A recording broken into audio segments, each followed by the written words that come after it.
And good afternoon, everybody. I'm Michael Filigera. I'm with logicalsignals.com and tradershelpingtraders.com. And this is the Elliott wave update for the NASDAQ 100 for Tuesday, March 11th, 2021. Market again performed pretty much exactly as I was expecting.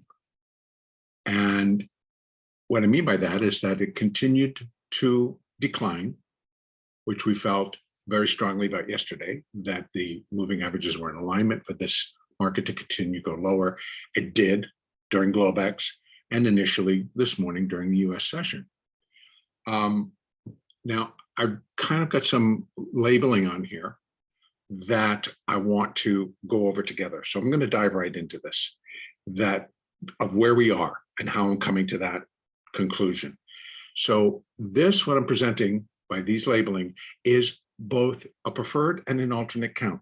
So we got to run them together, and then we're going to allow the market to tell us what is actually going to be the outcome, because of course that is what's going to tell us, is the market. But if we have both the preferred and an alternate count, then no matter what happens in the market, we are prepared more mentally for that move, and we can quickly put limitations or expectations on a chart via Fibonacci. And by running the Fibonacci relationships or extensions, it gives a lot of ground to how you want to trade and where you want to put it, put an exit or an entry, et cetera, et cetera. So with that in mind, we had changed our labeling, or I changed my labeling, to reflect that this high very likely could have completed a very long-term advance. So if it goes all the way up to cycle degree, it's a cycle degree third advance, which has been underway for like 12 years. Now, we're not there yet. Believe it or not, we really cannot declare that cycle degree complete. So therefore, we can't declare the primary degree complete. And we can't then say that the intermediate degree is complete. So there may have to be adjustments to that count if the market tells us so. But I'm taking this as a high for a little bit of time. How much? That's what's out there.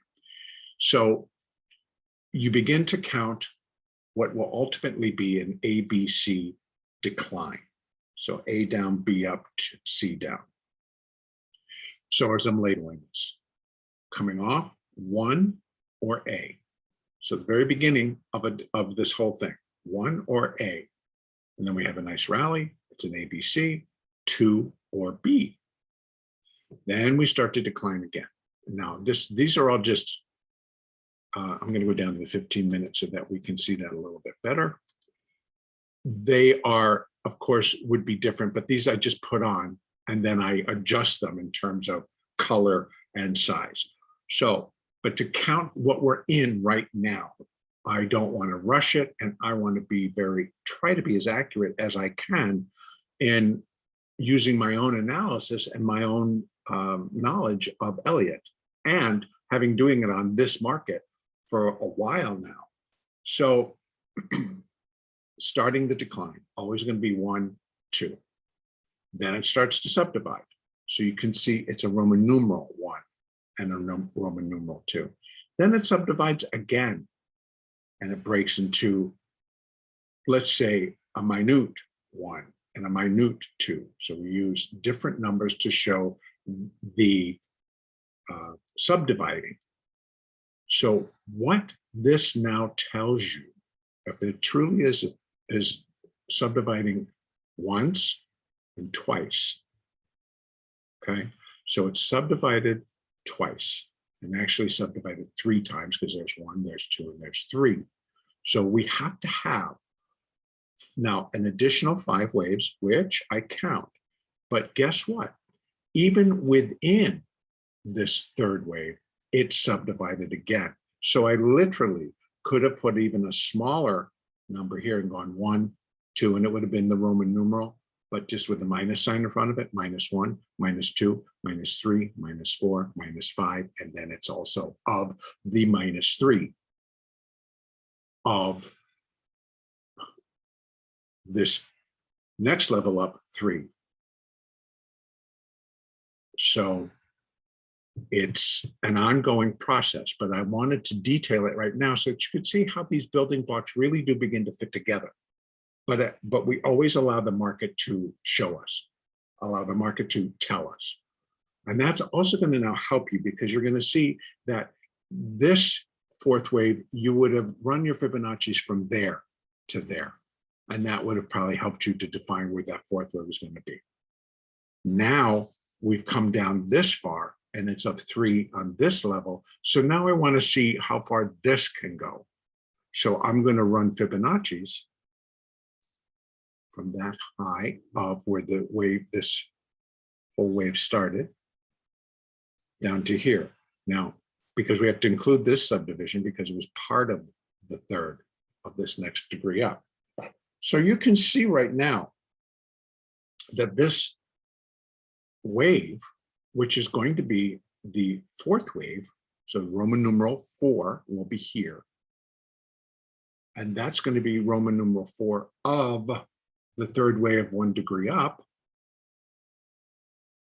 And then we're going to come back down again in the third. And that's going to be of this Roman numeral, which will complete a third of 1 degree up. So you can see how this now extends out and how we're building. So what we've done so far, we've reached 3A2, and we did that pretty easily today, and then hung around it all day until the close. In fact, we're still, I think the market's closed right now. We'll open up in about a half hour, but we're still just kind of hanging out. But what we now can develop from here is to take a look and go, well, what are the ranges here? What's going to limit this, or what could contain it? Now, if we're doing a fourth wave, we already know that this particular fourth wave is going to be related to this first wave in terms of it can't go higher than that. And I would stop it way before then and say that is this, whatever should happen is not a fourth wave. And I'll get into that in a second. So my thoughts on this would be that it really should not get too far above this 50-day moving average, and then right above it, the 50%, the 200-day moving average, I said that. And then the 50% level, Fibonacci level, which is 13,408. So now we have a zone where I think if this thing still has upside, it should complete in this zone. And if it doesn't, and it continues to go higher, then it begins to call into question what that larger count truly is going to be. And if I'll show you if we need to go out, but right now, this is going to be my preferred count. So I'm not expecting it to go there. Should it, it's going to be the alternate. We'll move to that in a second. So if it gets up there, then it needs to come back down in a fifth wave within this subdividing wave. And that is going to then produce the numerical 3 on this degree, because it'll be 5 of that 3. And then it rallies again in a 4 and comes back down again in a 5 to complete this larger either C wave. I'm going to go back out to my 30-minute. It's going to either, see, if it's going to be the B, it's either going to complete the third wave of a 5-wave structure down, or it's going to complete the C wave. But guess what? Because we are really just producing a sequence, a series of 4 and 5 because of the subdivisions. So once that is complete in 3, we still have another 4 and 5 to come down to complete that third wave. And if it stays a third wave, then we have just on this larger degree of another 4 and another 5 to complete the first 5-wave sequence down. That's how these building blocks work. This is the whole basis of Elliott. So you really are going to be guided when to expect these rallies. And then, we can change our focus. We can change, we're now going to be trading to the upside. And so, we're expecting buyers to move in for whatever the reason is. And maybe it's, whatever.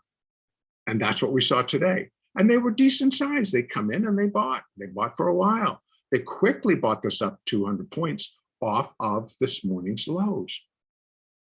So powerful, very tradable. And that's the switch. So we have to be able to switch our minds to go, okay, we're no longer going down, we're now going up. So, okay, so we're not necessarily still in the third, we're in a corrective position, we're in a corrective structure. So, and because the trend right now is down, it's going to be a 3-wave up. That's what I'm looking for, 3 waves up, ultimately 3 waves up. And always consider the degree. Is it going to be a larger 3 waves up? Is it going to be a medium-sized 3-way up? Or is it just going to be a blip, basically, on the chart? So it depends on how far down you are. If you're on a 1-minute chart, it could be a blip, because it's going to look like a blip when you move out to the 30. But on the 1 minute, it very likely can be very tradable. Again, but very short term. Okay, so tomorrow, I think that we still have Globex to deal with our market, and then Asian markets, and then also the European markets, and they all got to deal with their own and how that relates to the Dow and the NASDAQ, et cetera, et cetera. I do think that selling will continue under my preferred count. But I think that selling continues even under the alternate count, which would count what we're doing right now as a C wave. I do not think the C wave is over here. And I tried to break it down, and I wanted to be very careful, because on one count, if you wanted to call this 3, well, then it couldn't, and then it's going to correct. It cannot go above 13,380. Well, why don't we check to see how high we got today? Oh, 73, 75, somewhere in there. So we're within 5 points of invalidating the count under that type of account. So then I went in and I looked very cleanly to see what was going on and how it would all be counted out. So because it's a third wave, or even a C wave, very similar in nature, things subdivide, and then they subdivide, and then they subdivide. This is a period of, in this case, selling. If this is reversed, it's a period of buying. And as you hear me say many times, when all of our moving averages in alignment, that buying or that selling is glorious. And that's what I mean. You have a period of buying or selling, and it faces and it fits in with what type of wave is going. What is it doing? And these are would-be third waves, and that's why it does what it does. Boom. Back to just some straight analysis. But I really wanted to talk about that, to tell you the truth, because it's more about anatomy of trading and how you apply this to how you're going to trade. Tomorrow, I think upside should be limited. If we have continued upside, should be 13,408. We'll go to 410, go even up to 420. As long as it doesn't close above there. If it comes back down, then we allow for that spill, and then it comes back, and so we could put our label up there, and the next wave should begin. If indeed, if this is just a 4, it should begin pretty quickly and start to come off very quickly, as we have seen, and definitely in points during the day. Okay, now downside, I need to put them back on. Excuse me on that one. Let me go up and go to my 4-hour. I think that's where I need to go, because we initially ran, I think, I'm going to put some on. Just got to change this. We had my I remember myself, so I don't want to waste a lot of time getting that thing set up. So I'm going to go over here and pull this open. What we were looking for, excuse me, I definitely am looking for this third wave, as I said, to be done and take the market below 13,000. It just is going to go below 13,000. Because we have a fourth wave rally coming up, it's not going to stay there, but I believe it's going to break 13,000 to complete that third wave and set the stage for a rebound rally. And you're going to see why it's going to rebound so quickly, because this is the first time we have been dropped over $1,000 or 1,000 points off of that high at 14,064. I mean, right here, we got there today.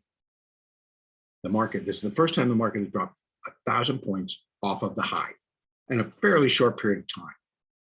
And then boom, they race back in to buy it back up. Whatever reason. But I think it's now going to break down below, shake up more people, and that's going to produce the intensity of going down. It's going to get there. And I think we had support at like 12,975. We have layers or levels that can really take this thing down. And now I'm just going to go and do it because I want to put some, oh, damn it. Let me go back to the other one.